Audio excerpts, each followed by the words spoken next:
here for another podcast episode. As you can tell, I got a haircut. Okay, so today's podcast episode is on loneliness. Yes. Okay, so, I didn't make a podcast script, so we're gonna kind of wing this, which isn't smart, but that's okay. So, favorite things. I got a haircut. Since it's summer, I just wanted something shorter, and so it looks drastically different. And that's, it's definitely not something I'm used to. I've never really gone above shoulder length, except back when I was, really little. So, this is a very new hairstyle for me. Haircut. I don't know, but I like it. It's good. It's nice having it short since it's summer. Another favorite thing, I've been volunteering at this church's VBS thing, and I was doing I'm like helping with like the games, and it's actually so fun. I was kind of worried at first because I don't really know the church that well, but it's actually such a fun experience, and seeing all the little kids get to enjoy doing fun stuff and learning about Jesus. It's very cute. I like it. That's been kind of fun. Another favorite thing is I started a new book, and I'm really liking it. I also got this other book recently. It's for summer reading. Hinds Feet on High Places. It's supposedly about Psalm 23, and it's got some biblical symbolism. It's like a Christian book, and so I'm super excited. And I have this thing I've been doing. It's a book bingo, and on it I have, read a Christian theme book, and that'll mark this off. So once I read this, that'll mark off this thing. Deuteronomy 31:8. Do not be afraid or discouraged, for the Lord will personally go ahead of you. He will be with you. He will neither fail you nor abandon you. And that's NLT. I know it doesn't relate to loneliness, but I still like it. This verse, I don't know, it's Psalm 27:10. Even if my father and mother abandon me, the Lord will hold me close. I don't know why, but I like that one. The Lord is a shelter for the oppressed, a refuge in times of trouble. Psalms 9:9. NLT. The Lord is close to the brokenhearted. He rescues those who are crushed in spirit. Psalms 34:18. Okay, another one is Romans 8:38 through 39. And I am convinced that nothing can ever separate us from God's love, neither death nor life, neither angels nor demons, neither our fears for today nor our worries about tomorrow, not even the powers of hell can separate us from God's love. No power in the sky above or in the earth below, indeed nothing in all creation will ever be able to separate us from the love of God that is revealed in Christ Jesus our Lord. I like that verse a lot. So yeah, I was using YouVersion, and it's all NLT. Most of the key themes when it comes to emotions is being vulnerable. So if you hear me say, be vulnerable, be vulnerable, be vulnerable, over and over and over, and start to get annoyed, I'm sorry. I'll try not to annoy y'all. The first sentence in this book about loneliness, page 57, says, God gave us loneliness so we could seek out relationship. Loneliness is a feeling that speaks to our deep hunger to belong and to be known. And it continues, and it says, because of loneliness, we inescapably desire relationship with ourselves, others, and God. Loneliness also points to how often we distance ourselves from all three vital forms of relationship. Acknowledging loneliness allows me to see my heart and begin to know myself. It also allows me to see the hearts of others and others to see my heart. This vulnerability is the foundation of intimate relationship. At the same time, loneliness exposes pain because it expresses how much I need what I hunger for. Loneliness often speaks to our need to be with and to know ourselves. And this one, as it says right here, this is the relationships with self section about the loneliness. And once again, it's this book. It's just going to keep coming back. I'm sorry. Then there's relationships with others, and then relationships with God is right there. So, just so you know. I think for this episode, I'm just going to kind of go through the points in this book. And then it moves on to relationships with others. And it's basically saying another expression of loneliness identifies our hunger for the intimacy of community. Loneliness pushes me to seek to be known.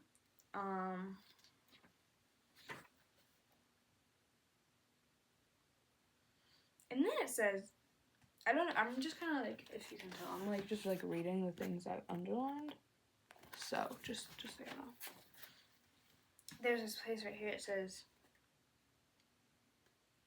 this is an example on page 60. For instance, have you ever been to a dinner party or some kind of party where you didn't really know the people? You mingle, smile, eat, visit, but you can't wait to get home and spend time with your spouse, your children, or your friends. You want to be where you can put your elbows on the table and just talk and laugh. The people who know you already accept you as who you are. And then it says, the people who know you already accept you as who you are, so you leave that situation highly replenished, even if you are at a banquet as the recipient of an award. You may be more replenished by eating with your buddies than you would be by receiving a coveted prize. Which is an interesting story. Loneliness arouses these are not my words. Once again, I'm reading from page 60. Loneliness arouses an emotional and spiritual hunger to be received, known, and loved by another. It is a hunger to be accepted as we are. If we are accepted and enjoyed for who we truly are, then we cannot help but find replenishment. We will likely be filled emotionally and spiritually. We will be compelled to share our passion for life and do good things through relationships with others. Now we move on to relationship with God. The heart also voices a kind of loneliness that can never be completely filled, answered, or quieted as long as we live here on earth. This loneliness awakens us to our emotional and spiritual longing for God. And then he gives an example here. Have you ever seen a sunset that struck your heart with its strength of color spread all over the sky and ground? The part of you that is struck by such movement and beauty is the same part that aches with recognition of how incomplete you are, and the aching your heart recognizes the need for the one who made it. Then there's this point right here, and it says, loneliness renders us vulnerable to our hunger for emotional and spiritual fulfillment, thus exposing us to all relationship needs. Then it goes on to say, loneliness is the feeling that we work hardest to avoid. I'm quite guilty. The irony is that the more we work to avoid it, the more it occurs, and the more we work to hide it, the more we miss out on life. If we don't, and then it says, if we don't address it, loneliness never stops whispering to us in the quiet moments something is missing. And it says, in this conflicted, painful loneliness, this is on page 62. If you have the book, I would suggest flipping to it, maybe getting some context. In this conflicted, painful loneliness, we usually blame the way we are made more than we give responsibility to the ones who wounded us. We blame ourselves, diminishing our heart's desires and feelings in order to belong. We construct false selves so that others will love us. This impaired expression of loneliness is tragic because it is an attempt to belong and to be intimate by not living truthfully from the heart. And then it says, how many times have you tried to find acceptance by pretending to enjoy something that you didn't like? And then we go on to, in my opinion, the most relatable part about this chapter. And the loneliness chapter is the one that I can resonate with the most. As in, I try to avoid it as much as possible and try to fix it, and it doesn't work. And we come to the impairment of loneliness, apathy. The opposite of love is apathy, and you're probably wondering, why in the world is apathy in here? Yeah, we're gonna read. Okay, I'm gonna read this paragraph, page 64. Under apathy, we often try to negate our desire to be in relationship with others because of woundedness. In this state, loneliness instigates a sense of being threatened. We disregard, minimize, or defeat our hunger for intimacy, our wish to love and be loved, and in its place we experience its impairment, apathy. Apathy is the opposite of love. It denies our loneliness and thus our need for intimate relationship. Many of us incorrectly believe that hate is the opposite of love. Hate is actually the passion of love that has been twisted against itself. Let me read that again. Okay. Many of us incorrectly believe that hate is the opposite of love. Hate is actually the passion of love that has been twisted against itself. Hatred exposes the depth of a wound and acts as a way to deny the hurt and sadness of how much something matters. Apathy, on the other hand, is our defiant attempt to deny the existence of the heart. The degree to which we have put apathy in the place of loneliness is the degree to which we place ourselves as separate from humanity and God.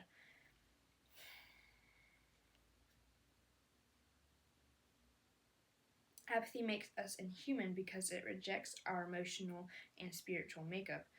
It simply takes without regard. It does not love or hate. It does not care. That is the difference. Apathy doesn't care. In rediscovering our God-made loneliness, we need to take ownership of how we attempt to escape, attack, or manipulate the heart's makeup. Apathy is the opposite of love. Loneliness acknowledges the need for love, and apathy attempts to negate it. I don't know what negate means. By surrendering to the truth that we are made for relationship, we find the very things we thought we never could have: closeness, warmth, tenderness, intimacy, and love with ourselves, others, and God. It just made me think of a verse. I can't find it, but I feel like I remember there being like a verse where it's like, we shouldn't be, or like, humans should have relationship with others, just like the Father, Son, and the Spirit are in relationship. I don't know where that is. I have literally no idea. Okay, so we're going to read some of the personal reflection questions, and then I'm going to kind of go through the points. I would recommend getting a pen and paper for writing the personal questions for loneliness. Okay, question 2 is what I'm going to start with. What is the difference between isolation and solitude? Would you describe your alone time as isolation or solitude? Think of a time when, in your loneliness, you longed for something, someone, or someplace. Describe it. What is your mind's picture of a person who feels lonely? Are you ashamed of feeling lonely? If so, what has led you to this belief? What are you lonely for today? What is threatening to you about acknowledging this loneliness? What do you do to avoid feeling lonely? When it comes to loneliness, when I'm lonely, I often want to just kind of like hide away in my room and like read a book all day or watch YouTube all day or something by myself. But often, as the book said, it said like, avoiding it is only going to make it worse. And so let's just say you're feeling lonely because you want to hang out with this friend, but they're out of town. Evidently, you can't hang out with them, but you could hang out with a family member, a different friend. You can just like, I feel like when you're lonely, tell someone you're lonely, whether it's like the person you're missing or not. Like if you're missing someone that you can't exactly tell that you're missing them, then you could tell like your friend or family, hey, I'm just really missing this person and I just really need someone to talk to. Super good. Or even just having someone to hang out with, someone to just talk to, someone to just be with, someone to just like sometimes if you're lonely, maybe just go play a game of like chess or something with your sibling, you know, something fun. But I definitely think that's something helpful for loneliness, just like saying like I feel lonely about this, and noticing you feel lonely, because often sometimes I'm like bored but I'm really lonely because sometimes I'm like I don't really know what to do because I just want to like be around people, but my instinct is to hide away in my room and just do stuff by myself. If that makes any sense. I don't know if that makes any sense at all, honestly. And the thing about loneliness is sometimes when you're feeling lonely and you can recognize it, when you like recognize that you're lonely, it's kind of annoying because you're like, oh, great, I'm lonely. You can, sometimes you're bored, sometimes you get like upset with a person and you can like your love twists in on itself. Sometimes you feel apathy and you're like, I don't care, it's fine, I'm not that lonely, I don't really. And okay, here's the thing, sometimes when I'm lonely, I literally go in like antisocial mode. Like literally I'm like, I don't want to hang out with this person. I don't want to go see them. Even if it's like someone I'm super close with, I'm like, I don't want to see anyone. Which is so weird because like obviously I need to go see someone. So then my mom will be like, I think you should go see them. So when after I go see them and I hang out with them, I come back and I'm like, yeah, I did need that. I basically went through like the entire chapter of loneliness. Well, I guess that's the wrap then. If you have any prayer requests, favorite things, let me know. I'll be praying for all of y'all, and if you have any questions, also let me know. Yeah, that's pretty much a wrap on this episode. Sorry if I didn't really say that much, or if that wasn't a very helpful episode for you. I definitely think, once again, I would recommend getting The Voice of the Heart by Chipp Dodd. Hope y'all have a great week. I'll be praying for all of y'all. Next week's sadness is next. Yay! So yeah, that's a wrap on the loneliness episode. I hope that you'll have a great week. And yeah, I'll see y'all later. Bye!